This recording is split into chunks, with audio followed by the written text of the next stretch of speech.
Hello beautiful armies, welcome back to my channel Taekook love story. आज मैं आप लोगों के साथ शेयर करने वाली हूँ Taekook fan fiction and never come back to you के पार्ट 6। और ये एक जस्ट अ फैन फिक्शन है, तो इसको एक फ़ैन फिक्शन की तरह ही लीजिए। और मेरे पास जो है वो मिलिट्री के लिए, मतलब कि military story if you know, मैंने शेयर की थी त्यों के बर्थडे पर वन शॉट। तो उसकी जैसी एक स्टोरी है, मतलब कि तो बहुत ज़्यादा अच्छी है। लेकिन अगर आप चाहते हो तो मैं आपके साथ ज़रूर शेयर करूँगी। इफ़ यू वांट तो let me know in the comment. तो अगर आपको चाहिए तो आप बोल सकते हैं कि यस दीदी वी वांट, और मैं आपके लिए वो बना दूँगी, ठीक है। तो फिर चलिए स्टार्ट करते हैं। यहाँ पर टाइम स्किप होता है। पूरे 4 साल बाद जंगकुक अपने बड़े भाई जिसका नाम किम नामजुन और उनके हस्बैंड जिनका नाम किम सोकजिन उनके पास रहते हैं। जंगकुक के फादर ने जंगकुक को अपने घर से निकाल दिया है, क्योंकि जब जंगकुक के फादर को पता चला कि जंगकुक ने अपनी कंपनी इवन तक के घर भी लॉस कर दिया है और उनको धोखे से आकर लीसा और बुगम के नाम पर कर दिया है। उसने अपनी सारी प्रॉपर्टी गंवा दी है और तायंग को भी छोड़ दिया है, जिसकी वजह से मिस्टर जियोन, जो कि जंगकुक के पापा है, उनको बहुत ज़्यादा गुस्सा आया। उन्होंने जंगकुक को बहुत ज़्यादा मारा पीटा और अपने घर से निकाल दिया, और ये तक कह दिया कि वो जंगकुक को आज से उनका बेटा नहीं मानते, जिसकी वजह से जंगकुक बहुत ज़्यादा टूट गया था। फिर जंगकुक के भाई, जो कि बुसान में रहते थे, उन्हें ये सारी चीज़ें पता चली, तो आरएम बुसान से सोल आया और उसने जाकर जंगकुक को संभाला। जंगकुक की हालत काफ़ी ज़्यादा बुरी थी, इसलिए आरएम जंगकुक को लेकर अपने साथ बुसान आ गया। जंगकुक पूरे 1 साल तक डिप्रेशन में ही था। जंगकुक अपने रूम से भी बाहर नहीं निकलता था और ना ही किसी से बात करता था। आरएम की बहुत सारी कोशिशों के बाद जंगकुक की हालत थोड़ी सी ठीक हुई थी, और अब जंगकुक आरएम के साथ और आरएम के हस्बैंड के साथ उनके ही घर में रहता है। और आरएम की जो कंपनी, जो कि बुसान में है, वहाँ पर आरएम की हेल्प करता है। आरएम की एक ब्यूटीफुल सी फैमिली है। आरएम का एक बहुत सुंदर हस्बैंड है जिनका नाम किम सोकजिन है, और एक बहुत ब्यूटीफुल सी और क्यूट सी बेटी भी है जिसका नाम नामजिन है। नामजिन जंगकुक से बहुत प्यार करती है और जंगकुक भी नामजिन पर अपनी जान देता है, क्योंकि नामजिन को देखकर जंगकुक को हमेशा अपने बेबी की याद आती है। जंगकुक को ऐसा लगता है कि अगर जंगकुक का बेबी जंगकुक के पास होता तो वो बिल्कुल नामजिन की एज का ही होता। जंगकुक हमेशा नामजिन के लिए बहुत सारे गिफ्ट लाया करता और हमेशा नामजिन के साथ ही रहता। इस पूरे घर में जंगकुक को बस नामजिन के साथ ही अच्छा लगता, और नामजिन भी जंगकुक को अपना फ्रेंड मानती है। नामजिन पूरी तरीके से बस जंगकुक पर ही डिपेंड है। नामजिन अपने पापा से ज़्यादा जंगकुक से प्यार करती है। जंगकुक अभी लिविंग रूम में बैठकर अपने ऑफिस का कुछ काम कर रहा था। तभी नामजुन जंगकुक के पास आता है और जंगकुक को देखकर कहता है, जंगकुक तुम क्या कर रहे हो?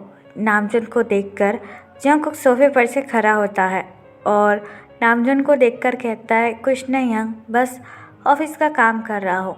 नामजुन जंगकुक के पास आता है और अपना एक हैंड जंगकुक के शोल्डर पर रखकर कहता है, इतना काम मत किया करो, ये तुम्हारी हेल्थ के लिए बिल्कुल ठीक नहीं है। तुम तो संडे के दिन भी छुट्टी नहीं लेते हो जंगकुक, इससे तुम्हारी हेल्थ पर भी बुरा असर पड़ेगा।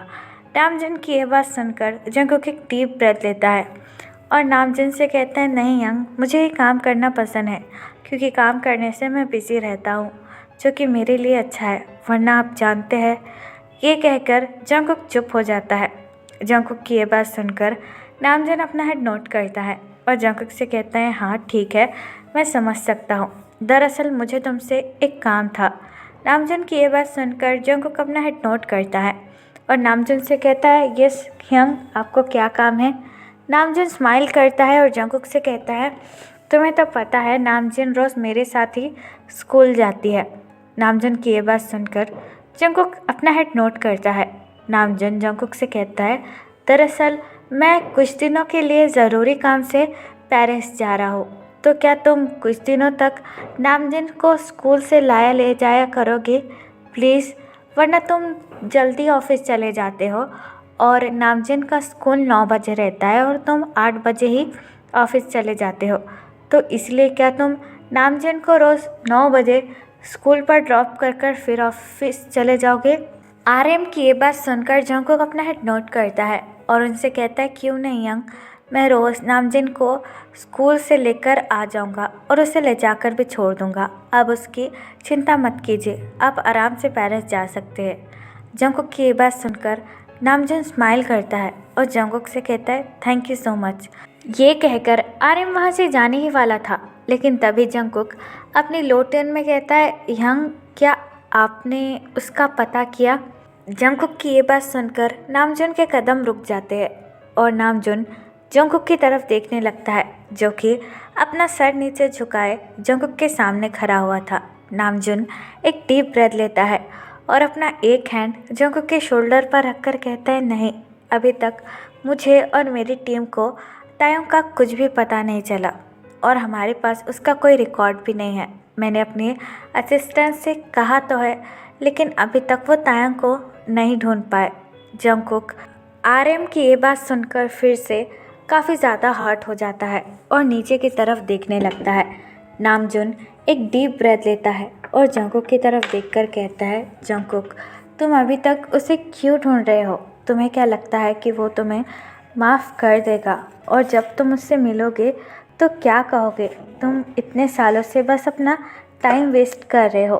भले ही मैं तुम्हारा भाई हूँ, लेकिन मुझे नहीं लगता जो भी तुमने तायोंग के साथ किया उसके लिए वो तुम्हें कभी भी माफ़ करेगा। तो तुम उसे ढूंढने में अपना टाइम बर्बाद क्यों कर रहे हो जंगकुक?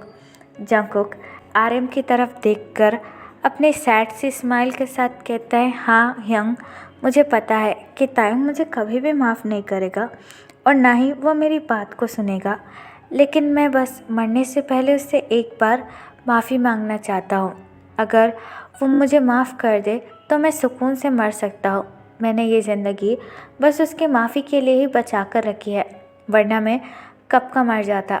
जंगकुक की ये बात सुनकर आरएम को थोड़ा सा गुस्सा आता है और आरएम अपनी वॉइस को थोड़ी सी लाउडर कहकर कहता है, जंगकुक, क्या कह रहे हो? माइंड योर टंग, तुम ऐसी बातें क्यों कर रहे हो?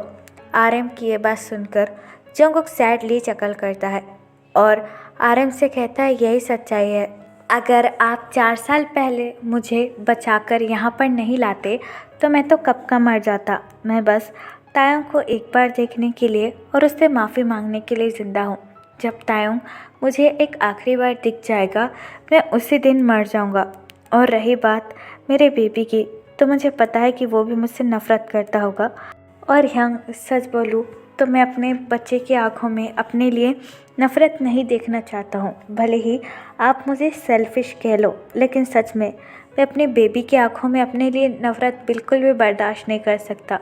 मैं मानता हूँ कि मैं सिर्फ नफ़रत के ही लायक हूँ, लेकिन क्या करूँ, मैं सेल्फिश भी हूँ, इसलिए मैं कुछ नहीं कर सकता। जंगकुक की इतनी नेगेटिव बातें सुनकर नामजुन एक डीप ब्रेथ लेता है और जंगकुक से कहता है, तुम इतना नेगेटिव क्यों सोच रहे हो जंगकुक? नामजिन के बारे में सोचो, वो तुमसे कितना ज़्यादा प्यार करती है। आरएम की ये बात सुनकर जंगकुक अपना हेड नोट करता है और आरएम से कहता है, हाँ, उसी नन्ही सी प्रिंसेस के लिए मैं ज़िंदा हूँ। अगर वो मेरे लाइफ में नहीं होती तो मैं कब का मर जाता है।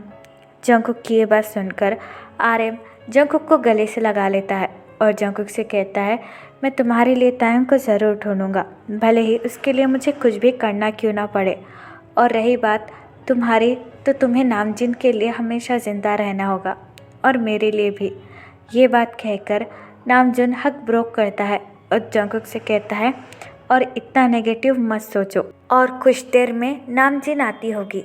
आरएम ये कहकर वहाँ से चला जाता है। आरएम के जाने के बाद जंगकुक एक डीप ब्रेथ लेता है और कहता है, सच बात तो यही है यंग, अब मेरे पास मेरा कुछ भी नहीं रहा और मैं आपके ऊपर और ज़्यादा देर ज़िंदा नहीं रह सकता हूँ। मैंने अपनी ज़िंदगी बस तायोंग के लिए ही बचाई है ताकि मैं उसे माफ़ी मांग सकूँ, और वैसे भी मेरे पास तो अब कुछ नहीं बचा। ये कहकर जंगकुक सैडली चकल करता है और फिर से सोफे पर बैठकर अपना काम करने लगता है। कुछ देर बाद नामजिन अपनी पीठ पर अपना स्कूल बैग लेकर जंगकुक के पास भागकर आती है और जंगकुक के दोनों घुटनों को होल्ड कर कर कहती है, जंगकुक अंकल चलिए ना, मुझे स्कूल छोड़ दीजिए, मुझे लेट हो रहा है और आज तो मैं आपको मेरे फ्रेंड से भी मिलवाऊंगी। नामजिन को देखकर जंगकुक को थोड़ा सा सुकून मिलता है। जंगकुक नामजिन की तरफ देखकर कहता है, ओह आप रेडी हो गई और आपको स्कूल भी जाना है? हाँ, आज तो मैं आपको स्कूल छोड़ूंगा, ना कि आपके अप्पा। जंगकुक की ये बात सुनकर नामजिन अपने डिम्पल वाले फेस के साथ हंसने लगती है और जंगकुक से कहती है, मैं भी आपके साथ ही रोज़ स्कूल जाना चाहती हूँ, लेकिन आप हमेशा जल्दी ऑफिस चले जाते हैं, मेरे उठने से पहले ही। नामजिन की ये बात सुनकर जंगकुक बड़े प्यार से नामजिन का हेड पैट करता है और नामजिन से कहता है, इसलिए क्योंकि मुझे काम होता है और चिंता मत करो, अब से कुछ दिन के लिए मैं आपको स्कूल लाया और ले जाया दोनों करूँगा, चलो मेरे साथ। ये कहकर जंगकुक बड़े ही केयरफुली नामजिन को अपनी गोद में उठा लेता है और नामजिन को लेकर कार में आकर बैठ जाता है।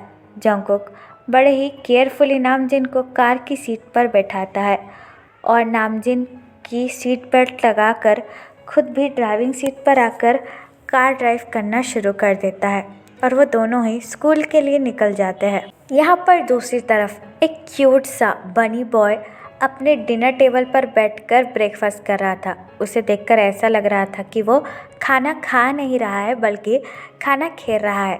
तभी उस बनी बॉय की मॉम वहाँ पर आ जाती है और उसके ईयर को होल्ड कर कर कहती है, कुकी मैंने तुमसे कितनी बार कहा है कि अपने खाने के साथ खेला मत करो, हाँ देखो तुमने कितना सारा खाना नीचे गिरा दिया। कुकी अपनी मासूम सी आइज़ और अपने क्यूट फेस के साथ तायोंग की तरफ देखकर कहता है, अम्मा मैं क्या करता, आप मुझे खाना खिलाने के लिए यहाँ थी ही नहीं, इसलिए खाना अचानक से मेरे हाथ से गिर गया, मैं क्या करूँ। कुकी की ये बात सुनकर तायोंग अपना हेड नोट करता है और चेयर पर बैठकर कहता है, अच्छा बेटे मुझसे चालाकी, लेकिन मुझे भी सब कुछ पता है, चलो अपना मुंह खोलो, तुम्हें पता है ना स्कूल जाने के लिए देर हो रही है। तायोंग की ये बात सुनकर कुकी अपना हेड नोट करता है और अपना बड़ा सा मुंह ओपन करता है, जिसे देखकर तायोंग स्माइल करता है और कुकी को खाना खिलाने लगता है। कुछ देर बाद जिमिन अपना लगेज बैग लेकर लिविंग रूम में आता है और कुकी और तायोंग को देखकर स्माइल करता है। जिमिन तायोंग के पास आता है और तायोंग से कहता है, तेई मैं लंदन के लिए निकल रहा हूँ, अपना और कुकी का ख्याल रखना। जिमिन की ये बात सुनकर कुकी जिमिन की तरफ देखने लगता है और जिमिन से कहता है, मोची अंकल आप जा रहे हो, लेकिन एक बात याद रखना, मेरे लिए लंदन से ढेर सारी चॉकलेट लेकर आना, ठीक है। कुकी की ये बात सुनकर तायोंग कुकी के कान को अगेन होल्ड करता है और उससे कहता है, अच्छा चॉकलेट, देखा नहीं पूरे दांत खराब हो चुके हैं चॉकलेट खा खा कर, और तुम्हें फिर से चॉकलेट खानी है, हाँ। कुकी की ये बात सुनकर जिमिन चकल करता है और तायोंग से कहता है, अरे तेई मेरे बेबी का कान छोड़ो वरना उसे दर्द होगा, और रही बात कुकी की तो मैं उसके लिए ढेर सारे चॉकलेट्स लेकर आऊँगा। जिमिन की ये बात सुनकर कुकी स्माइल करता है। तायोंग जिमिन की तरफ देखकर कहता है, तुम्हारी वजह से इतना ज़्यादा बिगड़ रहा है। तायोंग की ये बात सुनकर जिमिन हंसने लगता है और तायोंग से कहता है, बिगड़ने दो, वैसे भी ये मेरा बेबी है।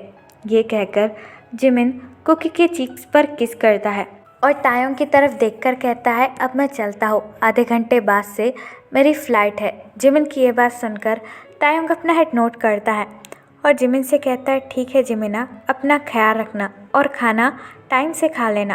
तायोंग की ये बात सुनकर जिमिन अपना हेड नोट करता है और अगेन एक बार कुकी के फोरहेड पर किस कर कर वहाँ से चला जाता है। जिमिन को अर्जेंटली अपने कुछ काम से लंदन जाना पड़ा, क्योंकि जिमिन इन 4 सालों में काफ़ी ज़्यादा फेमस डॉक्टर बन चुका था और सारे लोग जिमिन को जानते थे। इसलिए जिमिन को हमेशा अपने पेशेंट को देखने के लिए फ़ॉरेन जाना पड़ता था और इसीलिए जिमिन को आज अपने एक स्पेशल क्लाइंट और पेशेंट से मिलने के लिए और उनका इलाज करने के लिए फिर से फ़ॉरेन जाना पड़ रहा है। इसलिए जिमिन कुछ दिनों के लिए बुसान से लंदन जा रहा है। जिमिन के जाने के बाद तायुंग कुकी की तरफ देखकर कहता है, लो जल्दी जल्दी खाना ख़त्म करो, फिर हम दोनों को स्कूल भी जाना है। ये कहकर तायुंग कुकी को खाना खिलाने लगता है। हाँ, कुकी तायुंग और जंगकुक का ही बेटा है। कुकी बहुत ज़्यादा क्यूट है और बहुत ज़्यादा इनोसेंट भी है। कुकी बिल्कुल जंगकुक की तरह ही दिखता है और कुकी अपने फादर से भी बहुत ज़्यादा नफरत करता है, क्योंकि जिमिन ने जंगकुक के बारे में सब कुछ कुकी को बता दिया है। तायुंग ने जिमिन को मना भी किया था, लेकिन कुकी जब तायुंग से पूछता था कि उसके फादर कहाँ हैं, कैसे है और कहाँ रहते हैं, इन सब सवालों से तायुंग को काफ़ी ज़्यादा हर्ट फील होता था। इसलिए जिमिन ने एक दिन कुकी को सारी सच्चाई बता दी, जिसके बाद से कुकी अपने फादर से बहुत ज़्यादा नफरत करने लगा। कुकी ने उस दिन के बाद कभी भी तायुंग को अपने फादर का नाम या फिर उनके बारे में पूछकर कभी भी परेशान नहीं किया। उल्टा कुकी तो अपने फादर से बहुत ज़्यादा नफरत करने लगा था। कुकी को ऐसा लगता था कि जंगकुक की वजह से ही उसके और उसके अम्मा की ज़िंदगी ऐसी है। कुकी कभी भी अपने फादर का फेस नहीं देखना चाहता था, क्योंकि कुकी को ऐसा लगता था कि हर रात तायुंग बस जंगकुक की वजह से ही रोता है। और तायुंग के घर के पास में ही बच्चों का स्कूल है, जहाँ पर तायुंग नौकरी करता है। तायुंग बिल्कुल भी जिमिन पर डिपेंड नहीं है। तायुंग खुद अपने पैसे कमाकर कुकी और अपनी रिस्पॉन्सिबिलिटी उठाता है, लेकिन जिमिन ने भी तायुंग की बहुत ज़्यादा हेल्प की है और तायुंग को हमेशा सपोर्ट किया है। और जिमिन हमेशा से यही चाहता था कि तायुंग जंगकुक को भूल जाए और अपनी लाइफ में मूव ऑन करे। तायुंग कुकी को स्कूल के लिए पूरी तरीके से रेडी कर देता है और कुकी का हैंड होल्ड कर कर कहता है, चलो वरना हम लेट हो जाएंगे। तायुंग की ये बात सुनकर कुकी अपना हेड नोट करता है और वो दोनों कुछ देर बाद स्कूल पर पहुंच जाते हैं, क्योंकि स्कूल काफ़ी ज़्यादा पास है उन दोनों के घर से। तायुंग कुकी को स्कूल में लेकर आता है और कुकी की तरफ देखकर कहता है, मैं अपने क्लासरूम में जा रहा हूँ, तुम भी अपने फ्रेंड के साथ बाद में क्लासरूम में आ जाना। ये कहकर तायुंग कुकी के फोरहेड पर किस करता है और वहाँ से चला जाता है। तायुंग के जाने के बाद कुकी एक बेंच पर बैठ जाता है और अपने फ्रेंड का वेट करने लगता है। दूसरी तरफ नामजिन और जंगकुक भी स्कूल पहुँच जाते हैं। नामजिन कार का डोर ओपन करती है और जंगकुक का हैंड होल्ड कर कर कहती है, जंगकुक अंकल आप भी कार से बाहर निकलो ना, मुझे आपको मेरे फ्रेंड से मिलवाना है प्लीज़, वो बिल्कुल आपकी तरह दिखता है, बिल्कुल बनी की तरह। नामजिन की ये बात सुनकर जंगकुक स्माइल करता है और नामजिन से कहता है, क्या मेरी तरह? फिर तो उससे मिलना पड़ेगा। नामजिन जंगकुक की ये बात सुनकर स्माइल करती है और कार से नीचे उतर जाती है। जंगकुक भी नामजिन का हैंड होल्ड कर कर कार से नीचे उतरता है। नामजिन पूरे स्कूल में अच्छी तरीके से देखने लगती है। कुकी बेंच पर बैठा हुआ था। कुकी को देखकर नामजिन स्माइल करती है और अपना एक हाथ ऊपर कर कर ज़ोर से चिल्लाकर कहती है, कुकी यहाँ पर आओ, मैं यहाँ पर हूँ। नामजिन को देखकर कुकी स्माइल करता है और नामजिन की तरफ एक बनी की तरह भागने लगता है। नामजिन जैसे ही इशारा कर कर कुकी का नाम लेती है, जंगकुक भी कुकी की डायरेक्शन में देखने लगता है और कुकी को अपने पास आता हुआ देखकर जंगकुक की दिल की धड़कनें बहुत ज़्यादा बढ़ जाती है। कुकी बिल्कुल दिखने में जंगकुक की तरह ही लग रहा था। जंगकुक को ऐसा लग रहा था कि उसका बचपन भागकर उसके पास आ रहा है। बिल्कुल जंगकुक की जैसी नोज़ और जंगकुक की जैसी आंखें और जंगकुक की जैसी लिप्स। जंगकुक को ऐसा लग रहा था कि वो कुकी को देखकर अपनी कार्बन कॉपी को देख रहा है। तो फिर चलिए गाइस, इस पार्ट को मैं यहाँ ख़त्म करती हूँ। आपको ये पार्ट कैसा लगा please let me know in the comment, और प्लीज़ चैनल को भी सब्सक्राइब कर देना। और अगर आपके माइंड में भी कोई स्टोरी है तो you should me tell me in the comment box. और आप भी मेरे साथ ऑनलाइन बिजनेस या फिर एफिलिएट मार्केटिंग करना चाहते हो तो आप मुझे कमेंट बॉक्स या फिर मेरी इंस्टाग्राम आईडी जो कि है तेकुक लव स्टोरी, वहाँ पर बोल सकते हो। तो फिर चलिए guys, bye, I love you, take care, bye, एप्पल यू।